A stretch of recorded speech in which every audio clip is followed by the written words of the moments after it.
I'm Tom Johnson, Thomas Johnson Antique Furniture Restoration in Gorham, Maine.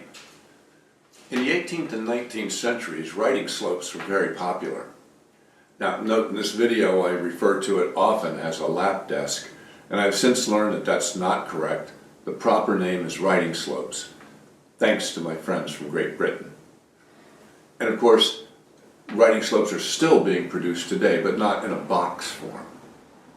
Our laptops and our tablets still follow the same idea. This video is a good demonstration of veneer repairs, along with some structural repairs. It's the kind of detailed job that I like the best. It's also a good demonstration of how you can do extensive repair work without refinishing. Enjoy the video, subscribe, like, share. I appreciate it. This is a nice little lap desk or a writing box. In other words, it opens up and has a writing surface and then a place for your ink bottle, all your writing implements, and places in here to keep your paper and writing supplies. Most of these writing boxes that I've seen are like late 18th, early 19th century, but we know that this box was made shortly before 1919 by a cabinet maker named Oscar Hucker. And in the top you'll see these initials, E.B., and those were for his then fiancée and future wife, Emma Borstowski. This box now belongs to their grandson, and it needs some repair work. The hinges have all come loose, the screws have been torn out, there's veneer repairs, and he requested, and I readily agree, that we really not attempt to change the surface of this too much. Now I'll begin, as always, taking this apart, noting what's broken, and even while I go along, glue down loose bits that I come across.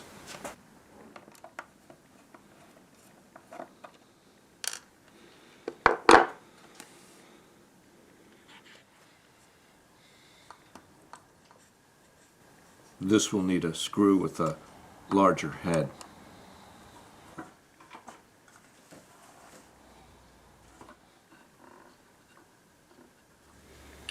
This area here, where these hinges attached, is the most damaged. Let's start with this one, because we have the piece.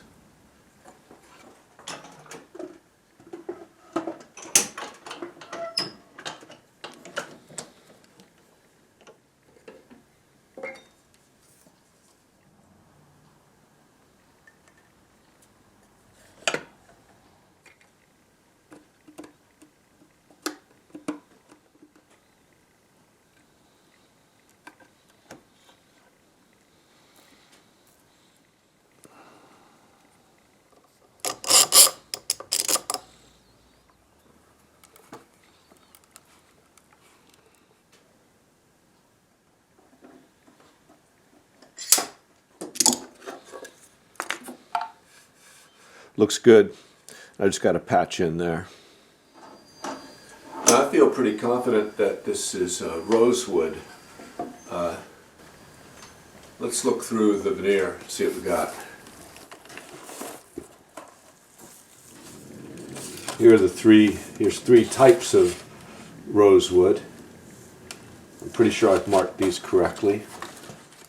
This piece from the interior gives a pretty good representation. I think this is the same as the outside, and this Honduran over here's got the lightness and the stripes.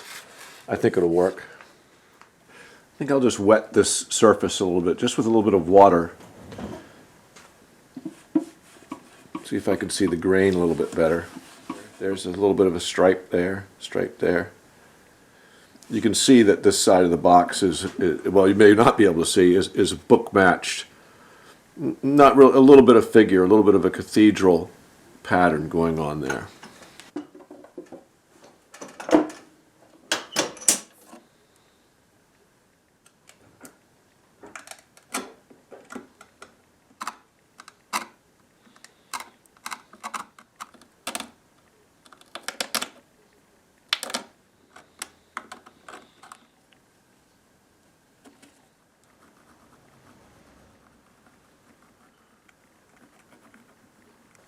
I'm kind of liking this area of the veneer. It's light, but it's got a stripe in it.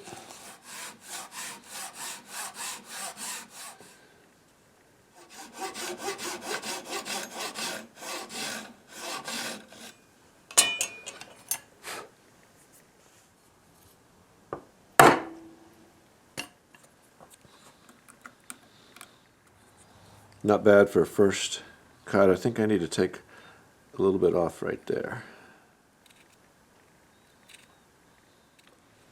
Off camera, I cut a new piece, and I made this part here a little bit different of an angle. It fits really well. I noticed the old veneer is a little bit thicker than my new stuff, so I'm going to use that first piece I cut underneath.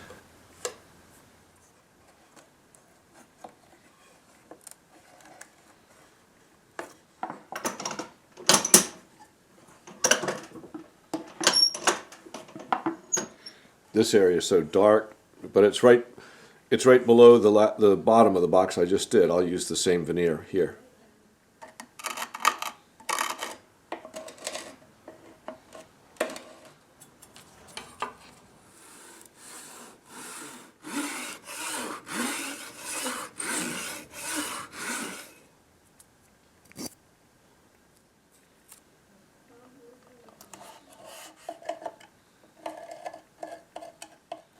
Just like before, you can see I'm doubling up the patch.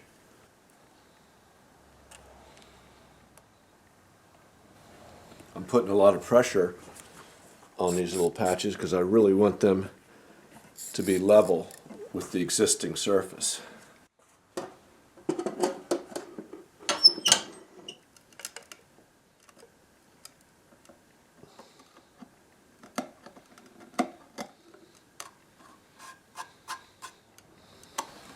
Oddly enough, this area didn't need 2 layers.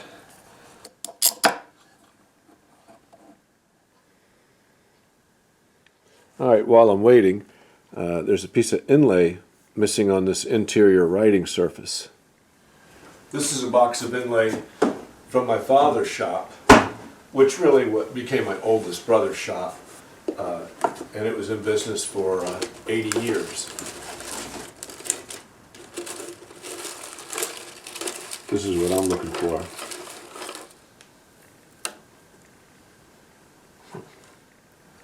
I found another one here. Well, that is the right size. It's great.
This is another interior panel, writing surface. Where the hinge is attached to this, it's really messed up. If I glue this back together, then I'll still have to re-drill and plug these screw holes, which will be exceedingly difficult to do without damaging it. I think I'll work epoxy putty in there and then clamp it. I don't like, in fact, I never put screws into putty, but I think for this particular application, it's such a lightweight application that it'll work fine. I'm going to sneak a little hide glue under this veneer right here.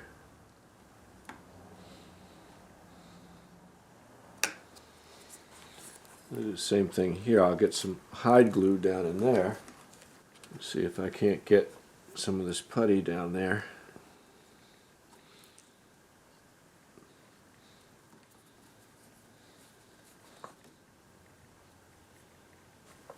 Well, here's a whole corner coming loose.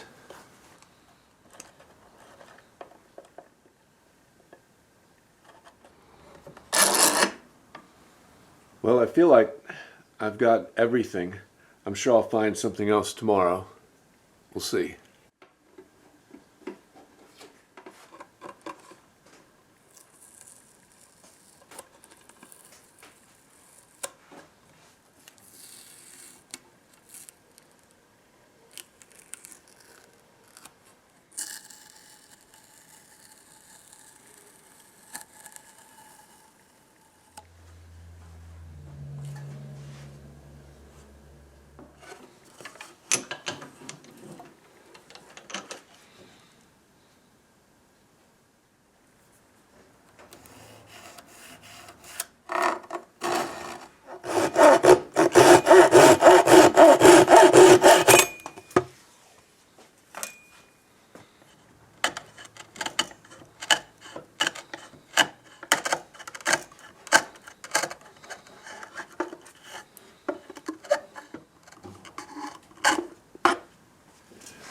I'm going to wipe off the excess glue. There's only a little there with some water. So my new wood is slightly above the old surface. It's funny, because of the shadowing it looks worse than it is. But anyway, that's what I wanted it to be, slightly above. I'll see if I can pare this down level so that I don't have to sand. And now I'll hit this, try just to hit my new wood there with a little bit of 220. And of course I have to do this edge and round this over.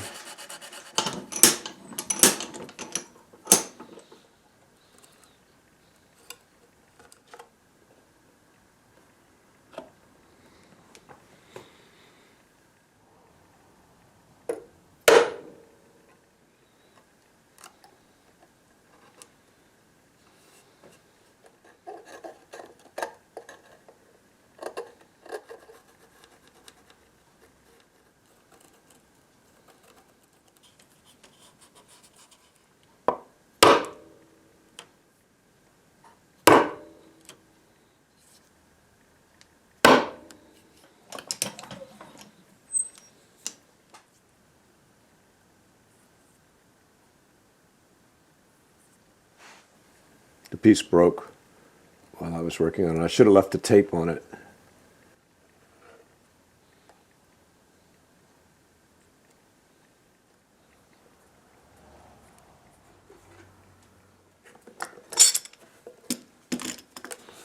All right, good. I'll clean off this excess glue, and then I've got to cut that keyhole there.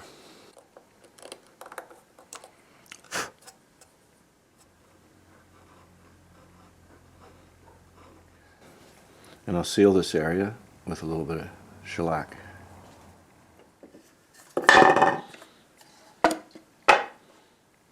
I've got to seal this area.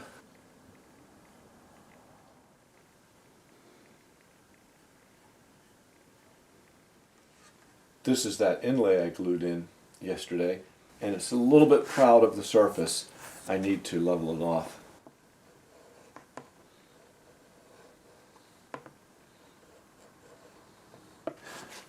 Now I'll seal that new piece of wood with a little shellac. we're ready to start assembling this. Like all jobs like this, I may find more repairs and loose veneer along the way, but we'll see what happens. This hinge goes here, so I need to take it off, install it on this piece, and then put it back on here. This is one of the hinge areas I glued up, but you can still see where the original holes were. I think I'll mark it out though and re-drill.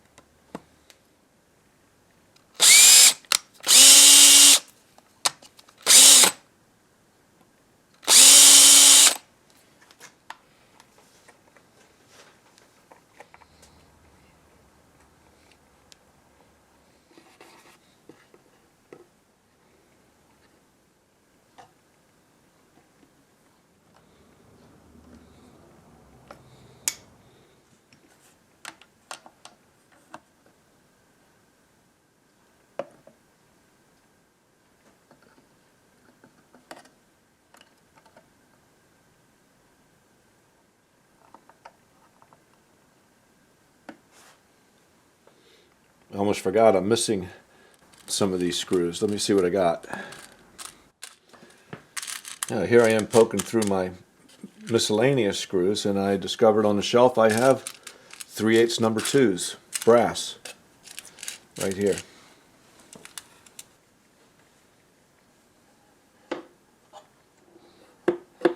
Uh-oh, this won't close. It's hitting right here. Both this front board and the back board have warped slightly inward, decreasing the dimension here. But I have an idea. I'm going to spread this a little bit and just put a piece of wood in there to spread it apart and see how that works. That's not bad. What's odd about this is that there doesn't appear to be any provision made for how you open this. There's nothing to grab onto. And you can see where people have chewed it up trying to get it open with a fingernail like I'm trying right now. So I'm not quite sure what to do about that. If it were mine, I'd add a felt tab from underneath to pull it. But I'll have to talk to the owners about that. This board's helping. It's not glued in. It's just there. So that'll be all right for the time being. Now onto the lower section, and I've still got some a patch to trim and glue to get off.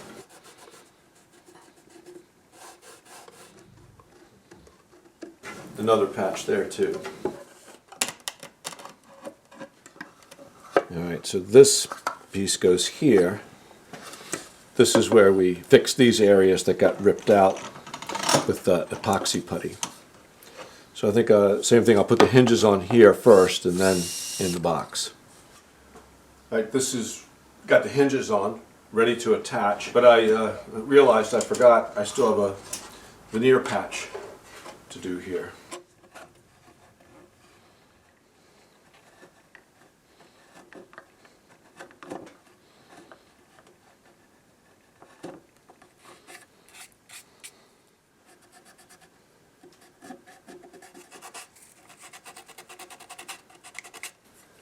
I'll seal that with a little shellac.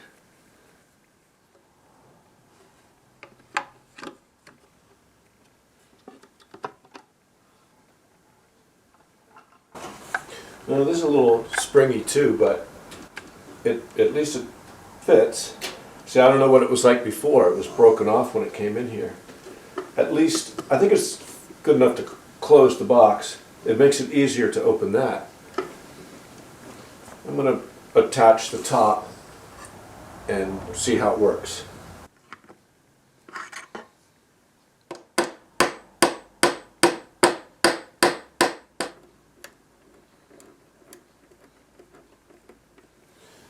Alright, it closed, but not great, but it's got some problems that I think have no solution. If you remember when I installed this piece, was when we really noticed for the first time how warped these pieces are. This box, both end pieces are warped in like this too. And that's what caused the problems here. These corner pieces are hard up against each other there. And I think you can see how this is a sort of an oval shape, in other words, how wide it is there. This is warped. This board is warped too, but don't forget, I put a board in here, that board, pushing it apart so that this will close. And I realize now that that's what broke these hinges out. And you can see there's stress marks here now. It's being stressed right now. There's really no solution here. You could put on hinges with a longer leaf and separate these. But if you did that, then the lock would never line up. I think I'm going to have to be happy that it just goes together that far. And it's okay, it's not supposed to be made functional. I'm just going to go over it now. I've got some white spots here I want to get rid of. I got to put a little bit of color on my patches, and I'll go over it with the feed and wax polish. I don't want to use any solvents to try to get this off.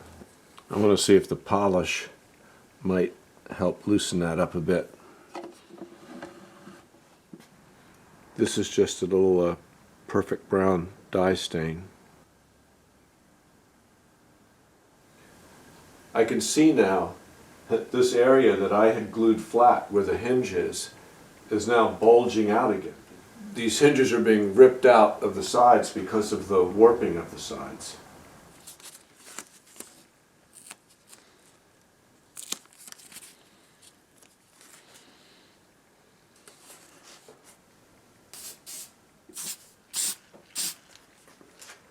I'm going to go over it now with this orange oil and beeswax polish. I'm going to use a piece of steel wool, but sort of it's just an applicator. I'm hoping to nudge some of these white specks loose, but I'm going to go very, very lightly. I'm going to let some of this polish sit on that mark for a little while.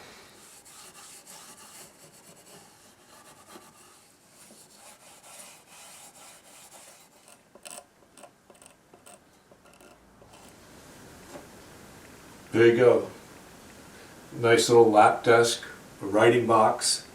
It's over 100 years old, built before 1917. And the hinges had all come off. These inner sections had come off. All that's repaired. Veneer repairs here, over here, in the back where the hinge was. I know some people are going to say, geez, why not refinish it? But this patina represents 100 years of family history, and I think it looks pretty good.